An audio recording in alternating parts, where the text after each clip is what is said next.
तो इमेजिन करो तुम अपने सारे दोस्तों के साथ बैठे हुए हो और तुम्हारे सामने ही एक अच्छी सी लड़की बैठी हुई है। अब काफी देर से वो लड़की तुम्हें ही देख रही है और ये बात तुम्हारे सारे दोस्त नोटिस करते हैं। अब ऐसे मोमेंट में तुम्हारे बिना कुछ किए तुम्हारे अंदर का सेल्फ कॉन्फिडेंस, तुम्हारे दोस्तों के बीच तुम्हारी रिस्पेक्ट अचानक से बढ़ जाती है। अब सोचो उसी वक्त अगर वहाँ एक रैंडम बंदा आ जाए और तुम्हारी बेइज्जती करने लग जाए, तुम्हारी इंसल्ट करने लग जाए, तुम्हें फालतू की बातें बोलने लग जाए और उस वक्त सारे लोग सिर्फ तुम्हें देख रहे हैं, तो उस वक्त तुम क्या करोगे? अब इस सिचुएशन में अगर तुमने कोई भी गलत रिएक्शन दे दिया या गलत रिस्पॉन्ड कर दिया तो तुम्हारी वो सारी रिस्पेक्ट, वो सारा कॉन्फिडेंस एक झटके में खत्म। और यही होता है उन लोगों के साथ जिन्हें इंसल्ट को हैंडल करना नहीं आता। लेकिन अगर उस वक्त तुम कुछ ऐसा रिस्पॉन्ड कर दो, ऐसा कुछ चीज बोल दो जिसे सभी हंसने लग जाए, वो भी तुम पे नहीं, उस रैंडम बंदे पे ही, तो तुम्हारी सारी रिस्पेक्ट और सारा कॉन्फिडेंस एक और लेवल अप हो जाता है। और एग्जैक्टली ऐसा ही करना मैं तुम्हें इस वीडियो में बताने वाला हूँ। तो सारी चीजें ध्यान से सुनना और वीडियो को लास्ट तक देखना। अब आगे बढ़ने से पहले अगर तुम अपने सेल्फ इंप्रूवमेंट में इंटरेस्टेड हो तो काइजन माइंडसेट को ज्वाइन कर लो, यहाँ तुम्हें ऐसी ही वीडियोस मिलती रहेंगी। अब अगर कोई मेरी इंसल्ट कर रहा है या मैं किसी और की इंसल्ट कर रहा हूँ, इंसल्ट का गेम सिंपल होता है,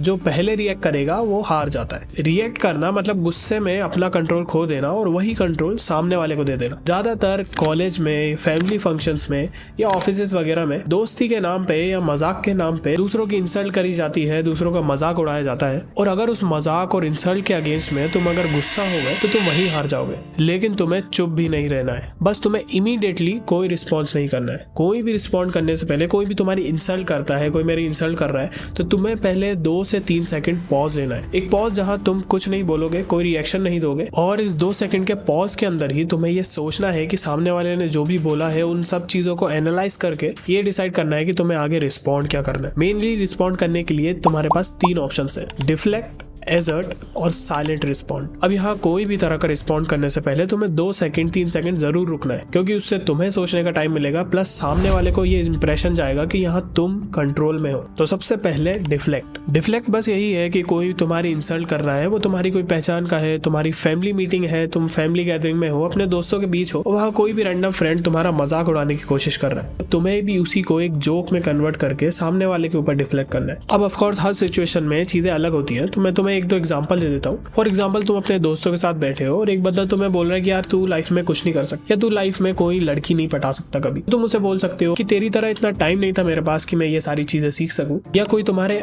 अपीयरेंस के बारे में मजाक उड़ा रहा है, कोई तुमसे बोल रहा है कि यार कितने सस्ते कपड़े पहनता है तू, कैसे कपड़े पहन के आता है। तो एग्जाम्पल के लिए वहां तुम एक जोक बना के उन्हें बोल सकते हो कि हाँ यार मैं पैसे बचा रहा हूँ, अभी गरीबों के लिए भंडारा करवाऊंगा, उसे तुझे भी बुलाऊंगा, जरूर आना। तो इस तरह मैं एक सिचुएशन बना के तुम्हें एग्जाम्पल बता रहा हूँ। तुम हर सिचुएशन के हिसाब से अलग तुम्हें रिस्पॉन्ड करना है, लेकिन हर बार मजाक हम नहीं बना पाते। मतलब हर बार सामने वाला हमारी इंसल्ट कुछ कर रहा है, कुछ बोल रहा है, उसे हम कोई फनी वे में कन्वर्ट नहीं कर पाते, या कुछ ऐसी चीज होती है जो फनी वे में लेना भी नहीं चाहिए। कई बार लोग अपनी लिमिट को क्रॉस कर देते हैं और हद से ज्यादा भी कुछ चीजें बोल देते हैं। तो हर बार तुम्हें चीजों को मजाक में नहीं लेना। तो जब कोई बंदा ज्यादा ही एग्रेशन दिखा रहा है और अपनी लिमिट क्रॉस कर रहा है तो उस वक्त तुम करोगे एजर्ट। अब देखो, शुरुआत की सारी मस्ती मजाक हटा के डायरेक्ट पॉइंट पे आते हैं कि डायरेक्ट तुम्हें कोई एक बड़ा इंसल्ट कर रहा है, कोई तुम्हें लिमिट से ज्यादा चीजें बोल रहा है, तो उस वक्त चाहो तुम आराम से बैठे हुए हो, चिल बैठे हुए हो, तो उस वक्त तुम सीरियस हो जाओ, उठ के अच्छे से बैठ जाओ, 1-2 सेकंड जो मैंने कहा था एकदम सीरियस होके उसकी तरफ आई कांटेक्ट करके देखो, 2-3 सेकंड रुको, उसके बाद डायरेक्टली उसे रिस्पॉन्ड करो कि जो भी चीजें वो बोल रहा है या जो भी तू बोल रहा है थोड़ा रिस्पेक्ट से बात कर, मैं भी रिस्पेक्ट से बात कर रहा हूँ, या तमीज में थोड़ा रह के बात कर। जो भी चीजें हैं तुम्हें डायरेक्टली उसे कन्फ्रंट करना है कि वो अपनी लिमिट से बाहर जा रहा है और उसे जरा रिस्पेक्ट में रह के बात करनी चाहिए। अब थर्ड है साइलेंट रिस्पॉन्ड। अब देखो, हर इंसल्ट का जवाब देना जरूरी नहीं होता। कई बार लोगों को बस मजाक क्रैक करना होता है और अगर तुम उन्हें वीक पॉइंट लगते हो तो तुम्हारा मजाक करते हैं कि सब हंसे बस। केवल इस वजह से भी लोग मजाक करते हैं, किसी की इंसल्ट करने की कोशिश करते हैं। तो अगर ऐसे कोई बात है तो तुम्हें ऐसी सिचुएशन में रिस्पॉन्ड करना ही नहीं। एक्चुअली वही कई सिचुएशन में सबसे बढ़िया रिस्पॉन्ड होता है कि तुम बंदे पे ध्यान भी नहीं दे रहे हो, उसे इतनी वैल्यू भी नहीं दे रहे हो कि वो कुछ मजाक कर रहे हो, कुछ बोल रहे हो, तो तुम उस पर कोई भी रिस्पॉन्ड कर रहे हो। तो इससे ना एक्चुअल में जब वो तुम्हारी बेइज्जती करने की कोशिश कर रहा होता है, तुम कोई भी रिस्पॉन्ड ना देके उसे ऐसा इग्नोर करते हो कि वो उसी की बेइज्जती हो जाती है। इसलिए जब तुम रियल लाइफ में इन चीजों को अप्लाई करोगे तो मैक्सिमम जगह तो तुम साइलेंट वाले को ही चॉइस करोगे, क्योंकि यही रिस्पॉन्ड काफी अच्छा होता है। लेकिन जैसा मैंने कहा, अगर बंदा लिमिट से ज्यादा बोल रहा है, लिमिट से बाहर जा रहा है, तो जरूर तुम अपना स्टैंड लो और बोलो, क्योंकि अगर तुम नहीं बोलोगे, हर बार इग्नोर करोगे तो तुम्हें वीक समझा जाएगा। तो जब जरूरत है तब जरूर बोलो। और एक बात समझ लो कि जब भी कोई तुम्हारी इंसल्ट करने की कोशिश करता है, वो जो कुछ भी बोले उससे तुम्हारी इंसल्ट नहीं होती, लेकिन सबकी नजर उस वक्त तुम्हारे ऊपर होती है। तो तुम जो रिस्पॉन्ड करते हो उस बेसिस पे ये डिसाइड होता है कि तुम्हारी वहां पे एक्चुअल में इंसल्ट हुई है या तुम्हारी रिस्पेक्ट और भी ज्यादा बढ़ी है। तो आई होप अगर तुम सेल्फ इंप्रूवमेंट में इंटरेस्टेड हो तो तुमने चैनल को सब्सक्राइब कर लिया होगा। अगर कोई भी सिचुएशन है तुम्हारी लाइफ में इस वीडियो से रिलेटेड तो जरूर उसे कमेंट में शेयर कर सकते हो। बाकी इस वीडियो में इतना ही, मिलते हैं नेक्स्ट वीडियो में।